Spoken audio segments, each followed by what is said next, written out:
System जो sir ने समझा दिया काफ़ी शॉर्ट में और बड़े ही अच्छे तरीके से, ठीक है।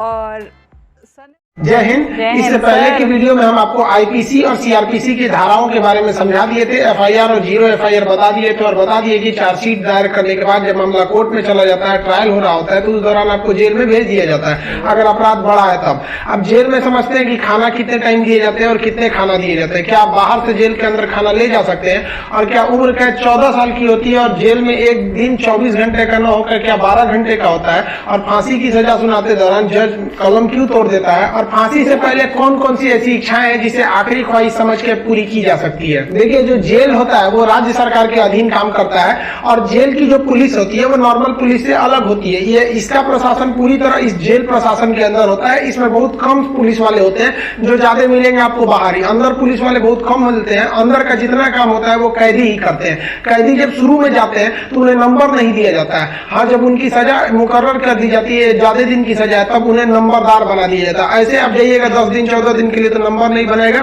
ऐसे ही छोड़ देगा, यही कपड़ा पे छोड़ देता है। कपड़ा भी नहीं देगा आपको अलग से। लेकिन हाँ, अगर ट्रायल लंबा चलने वाला आपका तब आपको नंबर देगा और आपको बैरक बताएगा किस बैरक में। उसमें कई बैरक होते हैं, यानी सेक्शन होते हैं।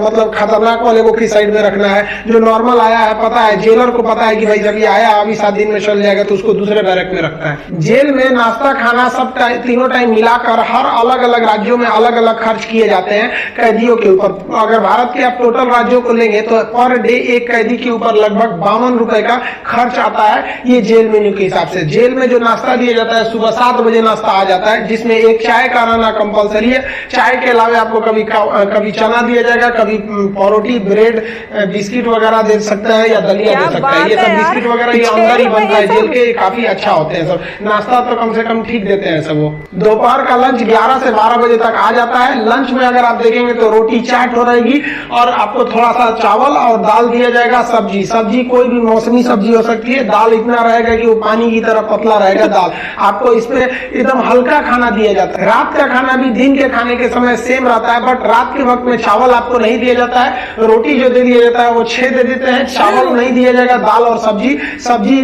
नॉर्मल टाइप की सब्जी रहती है, जिसे खा के आप बीमार न पड़े। रात का खाना जो है ना वो शाम 5 बजे रेडी हो जाता है। आपका मन उसी टाइम खाइए या रात 9 बजे खाइए, उससे मतलब नहीं है, वो वहीं दे देगा। रात में खाइएगा तो आपको कोई गर्म करके देने वाला नहीं है, क्योंकि कैदी ही इस खाने को बनाए रहते हैं। इस खाने को जानबूझ के इतना हल्का रखा जाता है, तेल नमक मसाला मतलब एसिडिक चीज नहीं रखा जाता है, मतलब एकदम सादा दिया जाता है ताकि आप बीमार ना पड़े। क्योंकि जेल के अंदर जो हॉस्पिटल होता है बहुत नॉर्मल होता है, थोड़ी बड़ी चीज का इलाज हो सकता है। जेल के अंदर तो कई बार ऐसा होता है कैदियों को खाना सूट कर जाता है, आते हैं दुबला पतला मोटा के चले जाते हैं पैसे कैदी। लेकिन जेल के अंदर उसका अपना कैंटीन भी होता है, जहाँ से आप अपनी जरूरत की चीजों को खरीद सकते हैं। जैसे मान लीजिए किसी को एक्स्ट्रा खाना खरीदना है तो वो एक्स्ट्रा ले सकता है, उसे लिखवाना पड़ेगा कि भाई जेलर साहब से कि भैया हमको इतना में पेट नहीं भर रहा, हमको 12 को रोटी दीजिए, तो उसको दे देगा, खाना एक्स्ट्रा दे सकता है। आप चाहते हैं कि बाहर से मंगवा दे, घर से खाना मंगा दे, तो इसके लिए भी लिखवा के मंगाना पड़ेगा। लेकिन ये क्या होता है कि आपको बार बार अलाउ नहीं किया जाएगा। खाना आएगा तो भी चेक किया जाता है, बार बार अलाउ नहीं करेगा। हाँ, लेकिन घर से जो मिलने उन्हें जाते हैं लोग, अचार सलाद उलाद का सामान दे देते हैं, क्योंकि आपको जब चटनी अचार ये सब वहां पे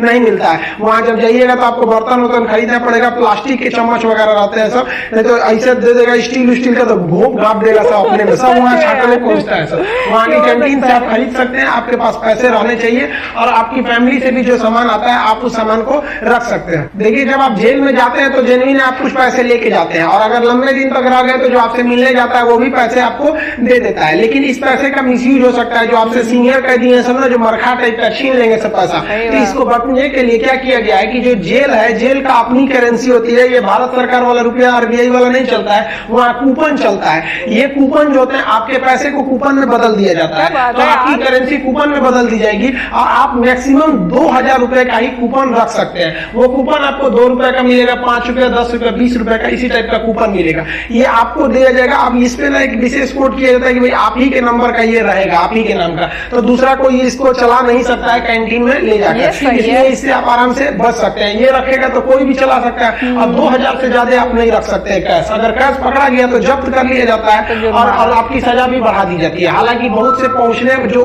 जान पहचान वाले कैदी होते हैं सब सीनियर बहुत व्यवहार बना लेते हैं, सब अंदर बहुत सारी सुविधाएं ले जाते हैं, सब मोबाइल अलाउ नहीं है फिर भी अंदर मोबाइल मिल जाता है। जेल में आप जाके मिल भी सकते हैं, आप परिजन है तो भी मिल सकते हैं, आप उसके मान लीजिए दोस्त यार कुछ भी आप जाके मिल सकते हैं। मिलने के लिए आपको 2-3 चीजें चाहिए। आपको पहले उस कैदी का नाम पता होना चाहिए, पिता का नाम और किस जेल नंबर में है। इसके लिए आप ऑनलाइन फॉर्म भर देंगे तो आपको नंबर वेट नहीं करना पड़ेगा, नहीं तो वहां जाइएगा तो ऑफलाइन में 15 रुपया का पर्ची कटाइएगा तो 3-3 घंटा तो पहले आप ही को लाइन में खड़ा कर देगा और तब आपको मिलाएगा। आप ऐसे बाहर खड़े रहेंगे, अंदर कैदियों का ही एक कमरा होता है, अंदर से उसमें घुसा दिया जाता है, वो अंदर रहते हैं, आप बाहर रहते हैं। यहाँ बात कर सकते हैं, यहाँ सीसीटीवी रिकॉर्डिंग वगैरह नहीं होता है। यहाँ आप सामान भी दे सकते हैं, बाहर के जो सिपाही खड़े रहते हैं कि अंदर जाके उस कैदी को दे दीजिएगा, ये सामान चेक करेंगे, अच्छा ठीक ठाक रहेगा तो दे देंगे, अगर इलीगल रहेगा तो ये लोग नहीं देते हैं और आपकी सजा को बढ़ा देते हैं। तो आप मिल सकते हैं। मिलने का टाइम 10 बजे से 3 बजे तक होता है, उसके 3 बजे के बाद जाएंगे तो मिलने नहीं देगा, 10 बजे से पहले जाएंगे तो नहीं मिलने देगा। आप वहां जाया कि अगर किसी से मिलने जाते हैं,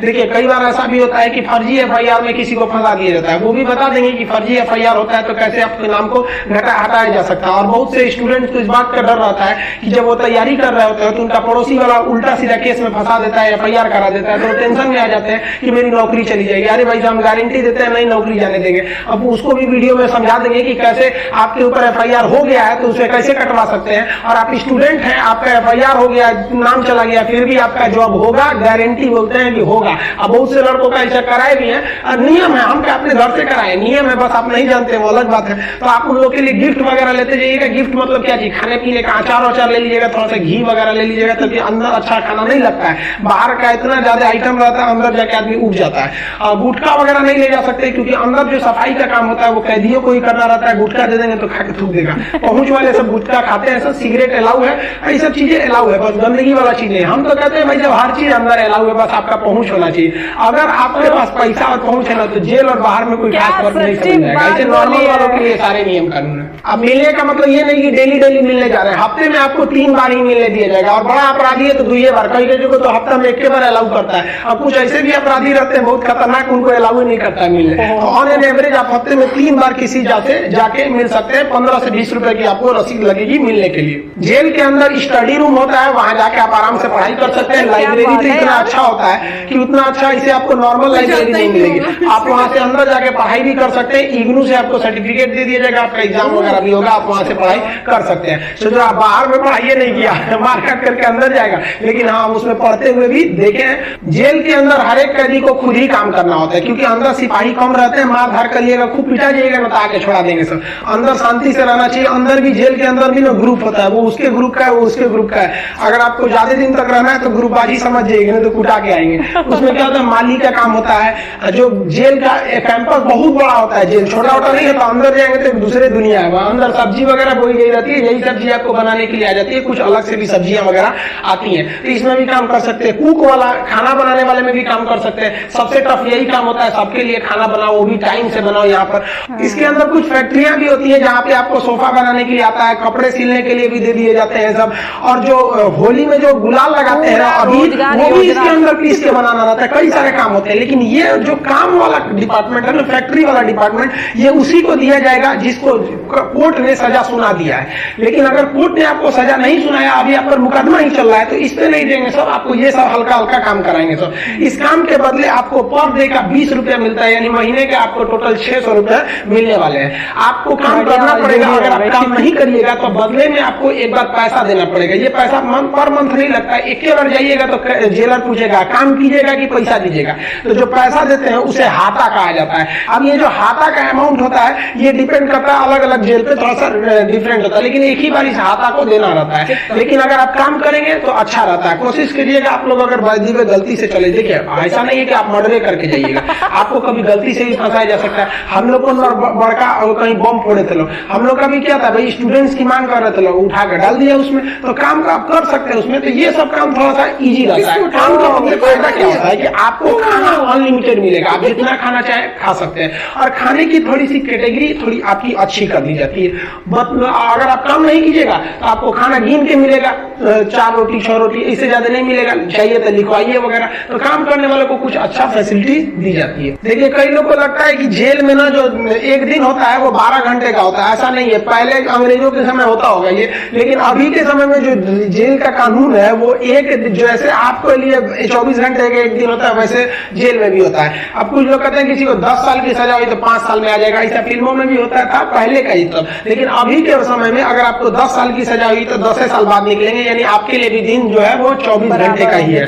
और दूसरा कुछ लोग को लगता है कि उम्र कैद में आदमी 14 साल में छूट जाता है। देखिए उम्र कैद का मतलब होता है कि आपको जिंदगी भर जेल रहना, आजीवन कारावास रखना है।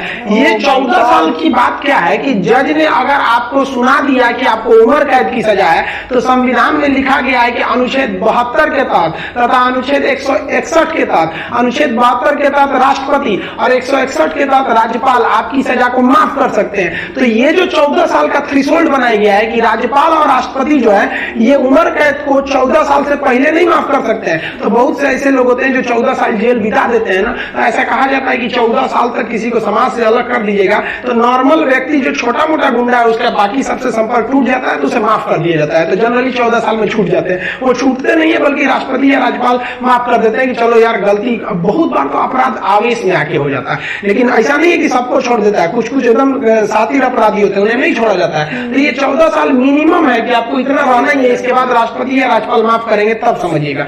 अब एक चीज देखेंगे कि जब जज जो होता है जब फांसी की सजा सुनाता है तो दो चीजें इस पे ध्यान दीजिएगा। फांसी की सजा सुनाने के बाद वो स्याही को, कलम को तोड़ देता है। वो इस बात का संकेत है कि अब हम आपकी ये जो फांसी की सजा सुना दी है ना, हम जज होने के बावजूद भी अब इसमें कुछ बदलाव नहीं कर सकते, यानी ये कलम अब मेरी किसी काम की नहीं रहेगी, क्योंकि हम ये कलम रहने के बावजूद आपकी सजा में अब कुछ चेंजिंग नहीं कर सकते। इसलिए जज को बड़ा सोच समझ के फांसी की सजा सुनानी पड़ती है और तोड़ देता है। ये तोड़ने की प्रक्रिया एक संकेत है, ऐसा नहीं है कि उसमें तो दूसरा कलम से नहीं लिख देगा, ये केवल एक दिखाने के लिए संकेत होता है। कैसे दुल्हा जाता है तो वो परछावना होता है उसका, वैसे एक तरह से समझिए तो ये। और इस पे लिखा जाता है टू हैंग टिल डेथ, लटकाओ तब तक जब तक मर न जाए। क्योंकि इतिहास में एक बार घटना हुई थी, एक जज साहब ने फैसला सुना दिया था कि इस अपराधी को फांसी पर लटका दिया जाए। अब जब उसे लटकाया गया तो कहा जाता है कि वकील जो था वहां पे ऑब्जेक्शन कर दिया कि लटका दिए अब हटा दीजिए, क्योंकि आपने ये कहा है कि लटकाया जाए तब तक जब तक ये मर न जाए। अब तो लटकाने का फैसला दिए तो फांसी पर लटक गया, आप जल्दी उतारिए। इस तरह की कई सारे पहले के हैं। अब इसकी 100% सत्यता की हम गारंटी नहीं देते हैं क्योंकि ऐसी कहानियां बहुत है। तो वो लिख देता है कि हैंग टिल डेथ, तब तक लटकाइए जब तक ससुरा मर नहीं जाता है। तो फांसी की जब सजा दी जाती है तो जल्लाद जब सजा दे देता है तो वहां एक मजिस्ट्रेट रहते हैं, एक डॉक्टर रहता है और जेल सुप्रिंटेंडेंट रहता है। फांसी पे लटके ही रहिएगा, डॉक्टर चेक करेगा ससुरा अभी बच्चा है, छोड़ दो अभी 10 मिनट और छोड़ दो। तब तक डॉक्टर नहीं कर देता जब तक मर नहीं गया, तब तक आपको लटके रह जाएगा। फांसी जो है वो अक्सर मॉर्निंग में ही दी जाती है क्योंकि जेल प्रशासन के ऊपर सबसे बड़ी जिम्मेदारी फांसी की होती है। वो सुबह सुबह इसे निपटा देना चाहता है और सुबह के समय जनता मीडिया भी उतने ज्यादा एक्टिव नहीं होती है। खैर ये सेकेंडरी वजह होता है। फांसी घर में जब कैदी को लाया जाता है तो जल्लाद इस कैदी का चेहरा नहीं देख पाता है क्योंकि पुलिस पहले ही उसके चेहरे को काले कपड़े से ढक देते हैं। जल्लाद जो होता है उसे काले कपड़े में पहना के फिर फांसी पर लटकाता है। इसे कपड़े ढकने का एक और रीजन है कि जब फांसी लगाई जाती है, किसी को फांसी दिया जाता है तो उसके आंख वगैरह काफी मतलब तड़पता है, तो एक होता है ना कि थोड़ा सा खराब लगेगा उस वजह से। तो यहाँ पर जो जल्लाद होता है इसे पहले ही इसको फांसी लगाने से पहले इसे कपड़ा ढक के इसको लटका दिया जाता है। लटकाने से पहले इसे जब फांसी देना होता है तो उससे पहले इससे पूछी जाती है आखिरी ख्वाहिश। यहाँ वो अपने पसंद का खाना खाने को कह सकता है, अपने रिश्तेदारों से मिल सकता है या कोई धार्मिक ग्रंथ कह सकता है कि हम उसको पढ़ना चाहते हैं। इससे ज्यादा उसकी कोई ख्वाहिश नहीं पूरी की जाएगी। ऐसा नहीं कहेगा कि हमको मर्सिडीज में घुमा दीजिए, ये मरने वाला होता है, इसकी ख्वाहिश क्या बची रहती है इंसान को, तो अपने तबीयत खराब हो जाता है। जब इसके कपड़े में जल्लाद जब फांसी देने जाता है तो इसके कान में कहता है कि मुझे तुम माफ करना, मतलब ये हमारी ये तो मजबूरी थी, भगवान के लिए मुझे माफ कर दो या अल्लाह के लिए मुझे माफ कर दो, तुम्हें अपने भगवान का वास्ता, जिस धर्म का ये अपराधी है। क्योंकि भाई इसमें ये जो जल्लाद का इसका क्या दिक्कत है, इसको तो जज ने जो आदेश दिया वो इसको पालन करना है। फांसी के बाद इसके जो बॉडी होती है वो पोस्टमार्टम के लिए भेज दिया जाता है, फिर घर वालों को दे दिया जाता है। आप जिस धर्म के हैं उस धर्म के हिसाब से इनका अंतिम संस्कार आप कर लीजिए। आई होप आप जेल मेनू समझ गए होंगे। नेक्स्ट वीडियो में बता देंगे कि फर्जी FIR से कैसे बचा जा सकता है। मिलेंगे नेक्स्ट वीडियो में, तब तक के लिए। जेल का सिस्टम जो सर ने समझा दिया काफी शॉर्ट में और बड़े ही अच्छे तरीके से। पाकिस्तान जेलों में पैसा हो गया, तो मैंने देखा जेलों के अंदर पैसे होते हैं एक दूसरे से